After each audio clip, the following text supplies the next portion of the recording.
Alors on se retrouve aujourd'hui pour un vlog totalement improvisé parce que je suis allée aujourd'hui, donc nous sommes mercredi, en librairie chercher mon livre pour le défi lecture avec Pénélope et que une précommande était arrivée et c'est donc Faune de Christiane Vanet qui sort normalement je pense du coup demain, donc jeudi 16 il me semble, donc du coup aujourd'hui, voilà. Et je me suis dit que, étant donné la taille du livre, étant donné que j'ai terminé l'épée de l'ancillaire qui était ma lecture en cours, c'était l'occasion de le lire sur la journée et d'en parler au fil, puisque comme il va sortir, ça pourra donner peut-être un avis à ceux et celles qui voulaient ou voudraient l'acheter. C'est la collection La dentelle du cygne de chez La Talente. J'aime beaucoup ce format qui est en fait pas grand en termes de taille, mais qui est hyper lisible. Enfin, de toute façon, ça ressemble à tous les bouquins La Talente. Pourquoi je dis ça, si vous avez déjà eu un bouquin à La Talente dans les mains, vous le savez, mais hyper lisible et avec des pages de qualité, voilà, tout simplement. Donc c'est un tout petit livre, je l'ai commencé quand j'étais à la médiathèque, j'ai lu 4 nouvelles. Alors c'est un peu particulier parce que ça ressemble à des nouvelles au début, et ça en est un peu, sauf qu'à arriver un moment, on se rend compte qu'il y a des personnages et des lieux qui se recoupent. Pour le moment, j'ai lu la première nouvelle qui est Diluvium. Ça se passe dans une ville qui s'appelle, je vais vous dire ça parce que Shivering Heights, Shivering Heights. Et ça se passe dans un espèce de truc de terme, et il y a une femme qui arrive, qui est un peu au bout du rouleau et qui vient là pour se détendre. Sauf que la femme qui gère le spa dit que en fait il pleut trop, que la rivière va déborder et qu'elle ne peut pas accueillir elle et une autre femme qui est sur place. Elle force un peu le truc et elle reste.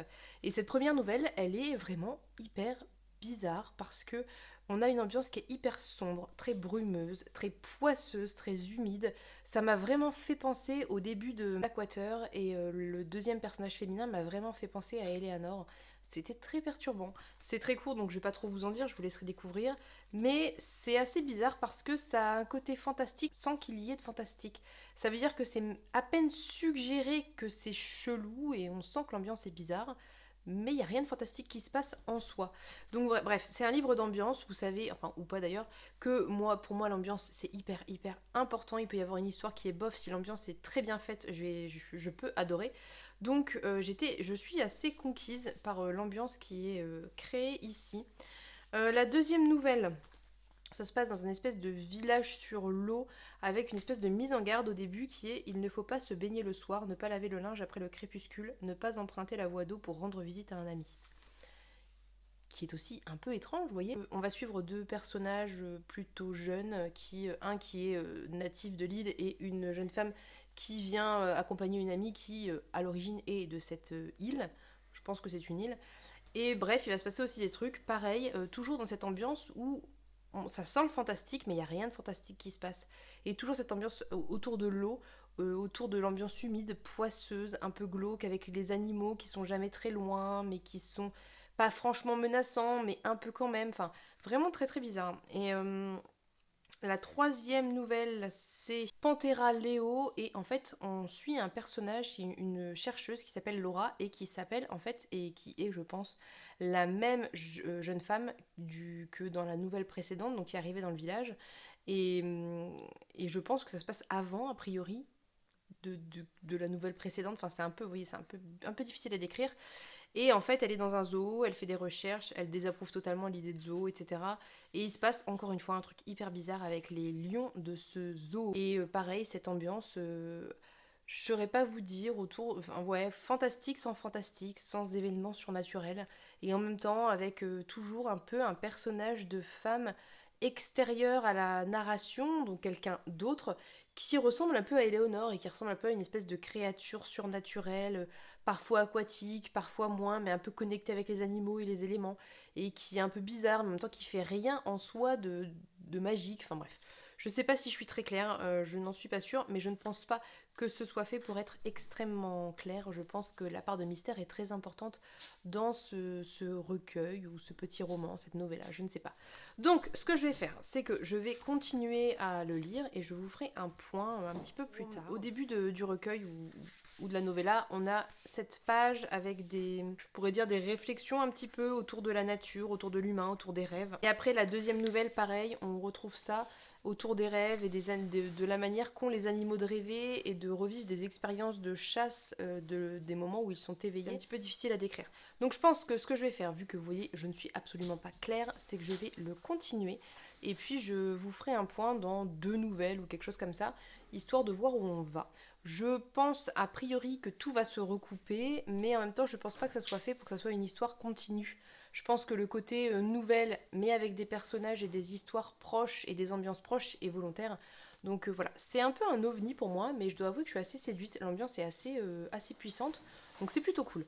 Et la couverture est absolument magnifique, comme vous pouvez le voir. C'est ça qui m'a inspirée d'emblée quand j'ai vu que ça allait sortir, parce que c'est vraiment très très beau, avec un petit colibri de ce côté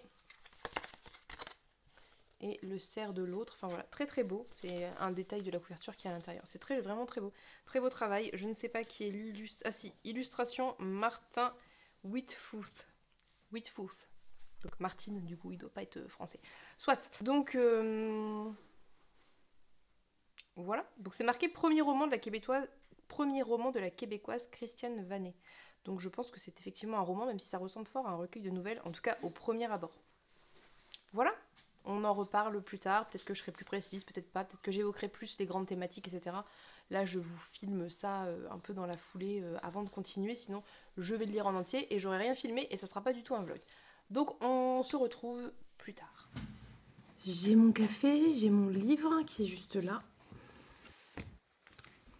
Donc c'est parti, on y va, on continue la lecture de Faune ensemble.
Alors, petit point lecture un peu à l'arrache. Donc, j'ai avancé un petit peu. Alors, ce que je peux vous en dire pour le moment, j'ai lu 3 nouvelles, je pense, de plus. C'est que vraiment, c'est hyper perché, hyper chelou. On est vraiment dans une ambiance, c'est ce que je disais en fait. Une espèce d'ambiance où il y a un fond, on dirait que ça va être du fantastique, mais il n'y a rien de franchement fantastique, bien que. Et en même temps, c'est pas hyper clair, on sent qu'il y a des métaphores ou des choses qui sont pas expliquées. Alors je me demande si est-ce qu'il y aura une explication à la fin qui, alors sans tout expliquer, tout révéler, hein, mais je veux dire, qui donnera du sens à ces choses qui ne semblent pas en avoir. Est-ce que ça va rester comme ça? Je ne sais pas. Donc ce que je disais, mon intuition était bonne aussi. On dirait que c'est plein de petites nouvelles, et en fait c'est un roman parce que les personnages bah, sont récurrents, mais en même temps les chapitres sont pas reliés entre eux si vous voulez. Du coup, ça donne vraiment cette espèce d'impression de recueil de nouvelles, alors que c'est une novella plutôt a priori, ce qui est assez déstabilisante, mais en même temps, c'est pas déplaisant. Moi, j'aime bien ce genre d'ambiance un peu bizarre. Très sincèrement, je pense que c'est typiquement le genre de livre qui plaira pas à tout le monde, parce que ça a ce côté un peu décousu, un peu glauque, un peu bizarre, qui peut être hyper déstabilisant quand, voilà, je pense que c'est un goût particulier à avoir. Moi, ça me plaît plutôt pas mal. Je dois admettre que à chaque fois que j'avance, je me dis qu'il va falloir que je relise ce que j'ai lu parce que je suis pas sûre d'avoir tout saisi. Déjà plusieurs fois que, ben, en fait, je lis un passage et je le relis en me disant est-ce que j'ai bien compris ce que j'ai lu. Voilà, donc je vais pas trop résumer pour le moment parce que je vais attendre la fin pour voir ce que je peux dire ou pas en fait. Mais c'est vraiment particulier, mais c'est une expérience de lecture, je trouve ça plutôt sympa. Donc on se retrouve plus tard du coup.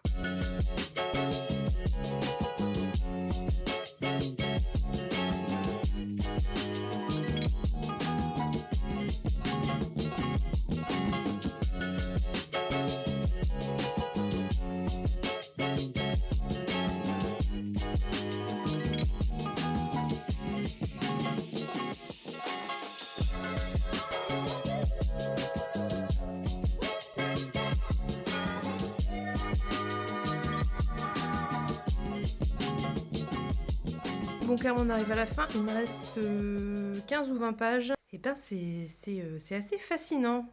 Donc je continue et je reviens. On se retrouve, il est pas du tout tard, il doit être 16h, quelque chose comme ça. Et je viens de terminer Faune de Christiane Vanet, que je suis encore en train de digérer, mais je voulais vous en parler un petit peu quand même.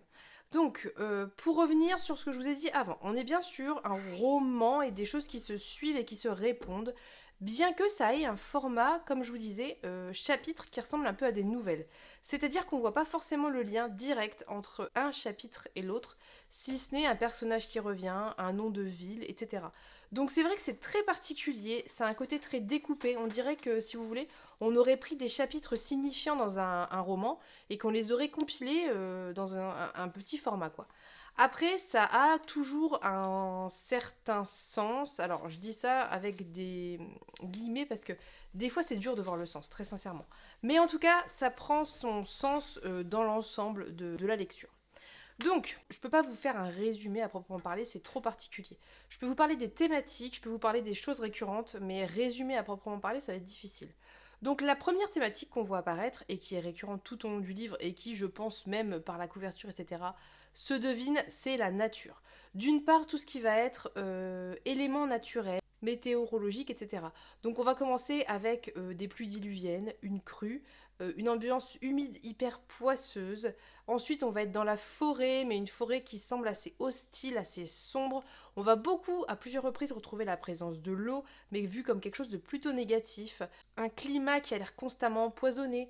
Voilà. Il y a quelque chose de... La nature est, j'allais dire négative, mais c'est pas négatif, c'est qu'elle est hostile en fait.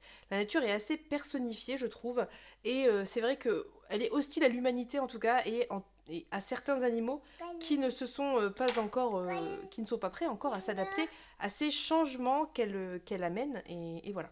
Donc on retrouve d'une part tout ce qui va être nature, donc eau, forêt, etc. Et d'autre part tout ce qui va être animaux, qui souffrent beaucoup des changements et qui sont en fait soit dans l'évolution hyper rapide et donc la mutation, soit dans la mort, et c'est vraiment un contraste qui est très marqué. Mais voilà, on retrouve des animaux dans différentes situations, dans différents éléments, beaucoup de prédateurs, on parle beaucoup plus de prédateurs, et en fait les animaux qui n'en sont pas sont souvent soit se font bouffer ou n'arrivent pas à s'adapter, et par contre il y a certains animaux qui ne sont pas des prédateurs pour l'humain et qui en deviennent.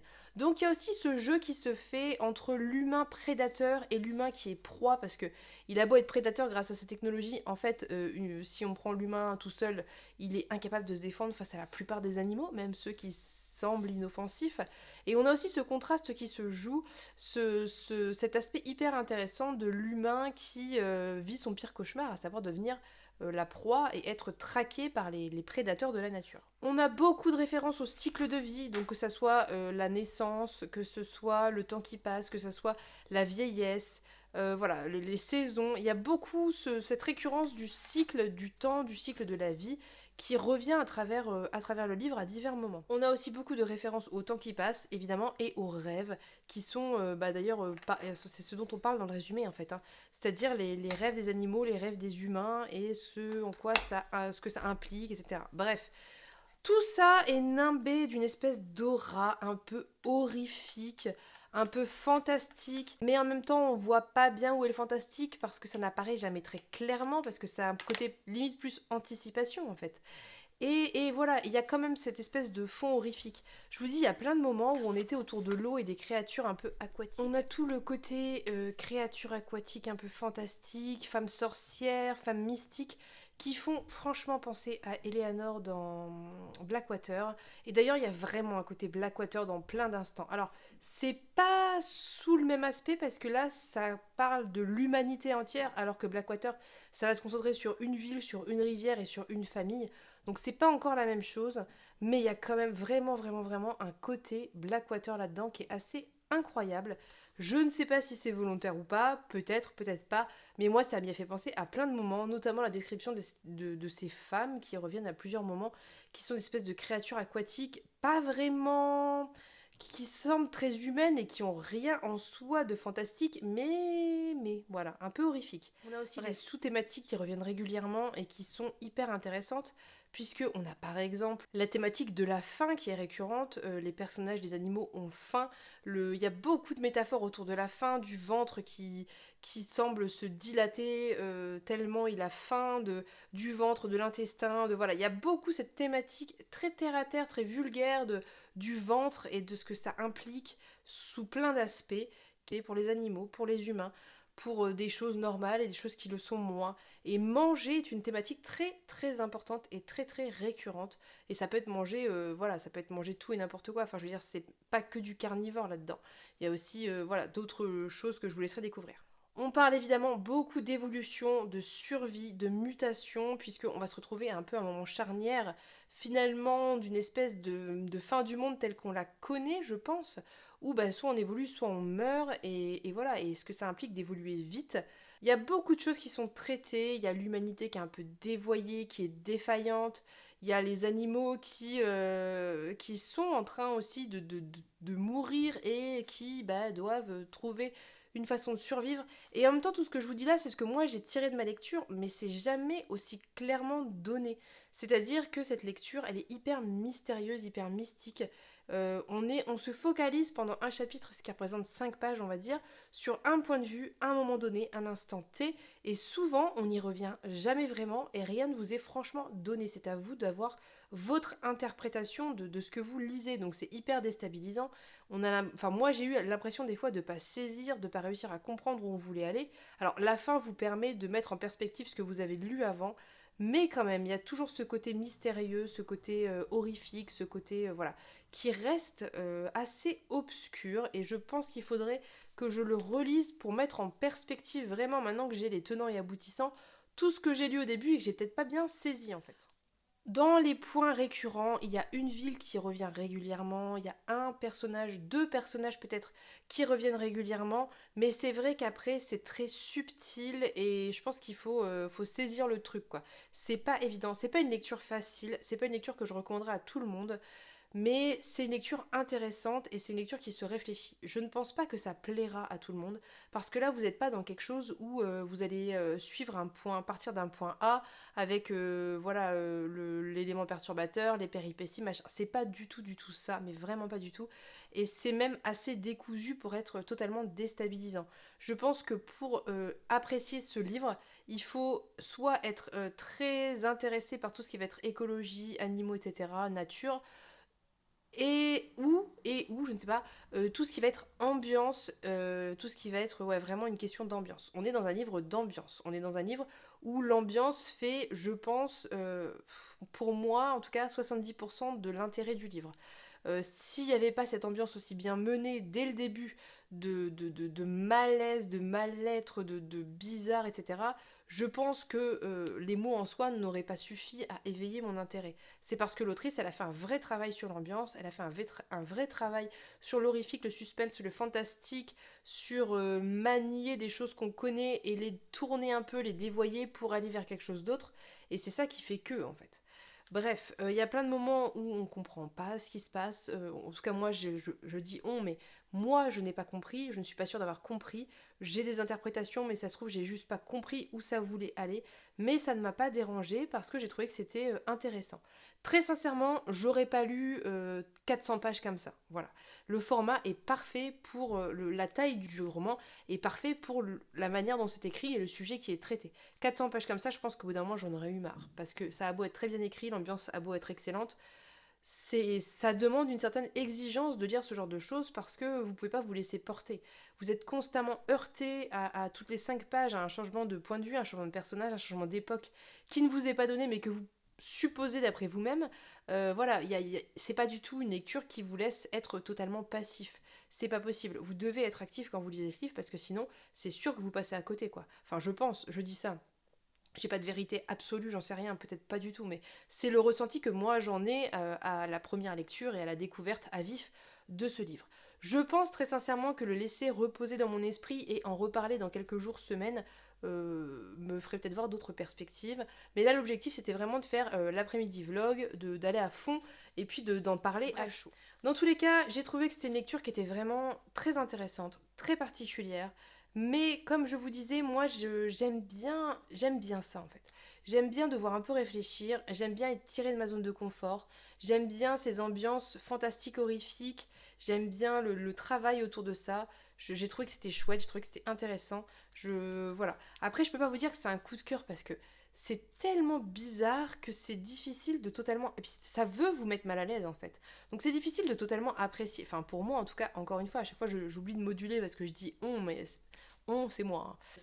Ça a été difficile pour moi de totalement apprécier ma lecture parce que j'ai bien senti que l'autrice voulait mettre les lecteurs mal à l'aise par les sujets traités, par la manière dont c'est traité, par ce que font les personnages, par ce que font les animaux, par ce que fait la nature. Ça veut vous mettre mal à l'aise. Je précise au cas où, dans le premier chapitre, il y a une agression sexuelle. Voilà, je préfère vous prévenir. Voilà, ça peut être difficile à lire. De toute façon, je pense que vous le savez et que j'ai pas besoin de le préciser, c'est clairement une lecture pour un public averti parce que ne serait-ce que par la complexité du style, enfin du style, pas du style d'écriture mais du style de narration, ça, voilà, c'est pas accessible à tout le monde. Bref, je vais vous laisser pour ce vlog. J'espère qu'il va être assez court parce que l'objectif pour moi c'était pas de faire un truc de 1000 ans, c'est vraiment que ça soit assez fluide. N'hésitez pas si vous voulez en parler, si vous avez des questions, si n'importe quoi, à me les mettre en commentaire. Je serai ravie de discuter avec vous de cette lecture. Quand je ferai mon bilan du mois de mars de lecture, j'aurai plus de recul et peut-être que là, il y aura des choses qui évolueront dans ce que j'ai à en dire. On verra à ce moment-là. Voilà, j'espère que ça vous a plu. Je vous fais plein de gros bisous et je vous dis à bientôt pour une prochaine vidéo. Bye bye!